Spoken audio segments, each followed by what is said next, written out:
श्रीराम समर्थ. चैतन्योपनिषद. परमपूज्य बेलसरे बाबा. तुम्हासी सांगावे काही, ऐसे सत्य मजजवळ नाही. पण एक येते मनी, नामा परते सत्य नाही नाही. तुम्ही सुज्ञ विद्वान भारी, परमार्थाचे अधिकारी. तुम्ही करावे एक जतन, नामा वाचून न कोठे गुंतवावे मन.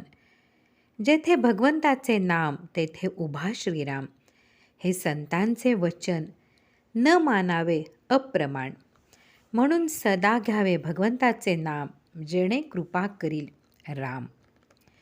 बरेच चालून गेलेल्या चांगल्यापैकी साधकाला श्री महाराजांनी लिहिलेल्या पत्रातून वरील उतारा दिला आहे.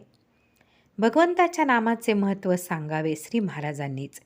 श्री तुकाराम व श्री समर्थांच्या नंतर नामाचे इतके महत्त्व श्री महाराजांच्या शिवाय कोणीही गायले नाही. त्यांच्या वचनातून अत्यंत महत्त्वाचा भाग एकत्र करून पुढील उपनिषद रचले आहे. के.व्ही. बेलसरे. चैतन्योपनिषद. 1. भगवंताच्या मूळ स्वरूपास अत्यंत जवळचे असं एक तत्त्व आहे, ते म्हणजे त्याचे नाम होय. किंबहुना भगवंत आणि त्याचे नाम ही दोन्ही एक रूपच आहेत. 2. आपण नाम घेत असताना नामाचा साक्षात्कार आपण नामाव्यतिरिक्त इतर वस्तूत किंवा दर्शनात किंवा दृष्टांतात पाहू लागलो तर नामाचा खरा साक्षात्कार होण्यास ते विघ्न होऊन बसते. 3. नाम घेता घेता नामाचे अत्यंत प्रेम येऊन त्या प्रेमामध्ये स्वतःचा खरा विसर पडणे हाच नामाचा खरा साक्षात्कार होय. 4.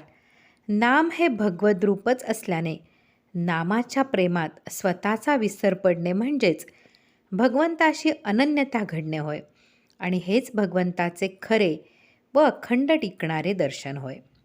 5. स्वप्नातील दर्शन हे स्वप्नापुरते तेवढे खरे असते, पण स्वप्न सृष्टीच मिथ्या असल्याने ते सत्य कसे म्हणता येईल. 6. सगुण दर्शन हे स्वप्नापेक्षा बरे, पण वास्तविक ते देहबुद्धीला धरून म्हणजे भगवंतापासून मीपणाने वेगळे राहून होणारे असल्यामुळे ते विनाशी अतएव शेवटचे सत्य नव्हे. शिवाय असले दर्शन पुष्कळ वेळा संशयच उत्पन्न करते. 7. निर्गुणाचा साक्षात्कार ही अवस्थाच अशी आहे की झालेला जिच्यामध्ये तिचा अनुभव घेणाराच मीपणाने नाहीसा असतो, म्हणून तो मला झाला नाही असे आपणहून सांगत असतो. 8. वृत्ती भगवंत रूप बनणे हा नामाचा खरा अनुभव आहे. 9. ही बाहेर दिसण्यासारखी गोष्ट नसल्याने ती लोकांना सांगता किंवा दाखवता येणार नाही. 10. भगवंताला अनन्य शरण जाऊन तुझ्या नामाचे प्रेम मला दे अशी काकुळतीने त्याची प्रार्थना करावी, म्हणजे नामाचे प्रेम आपोआप वाढेल व भगवंताचे खरे दर्शन घडेल. 11.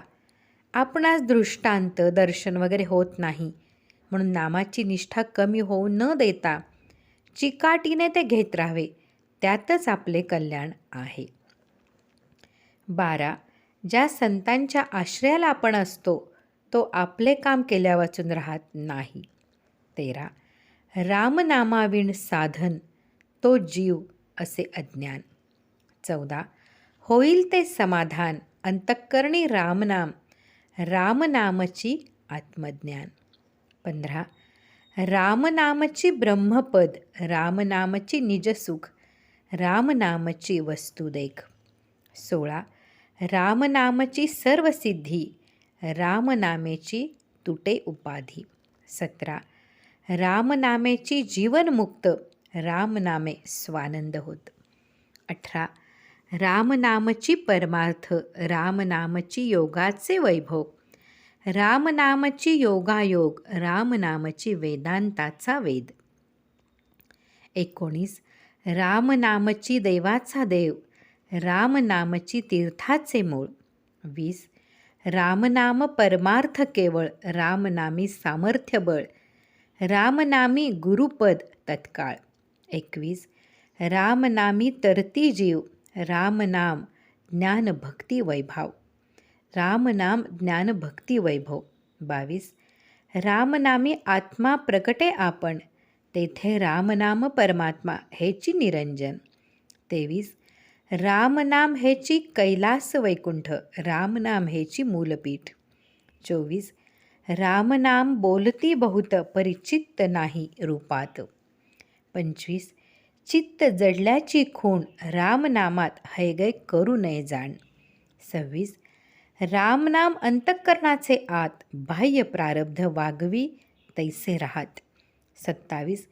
मारुनी खोटी कल्पनावृत्ती, रामनाम अखंड चित्ती, समाधान संतोष शांती, जीवदशा ही माईक भ्रांती. 28. ऐसी करावी मती, रामनामाची पहा प्रचिती. परमपूज्य बेलसरे बाबा. श्रीराम जय राम जय जय राम.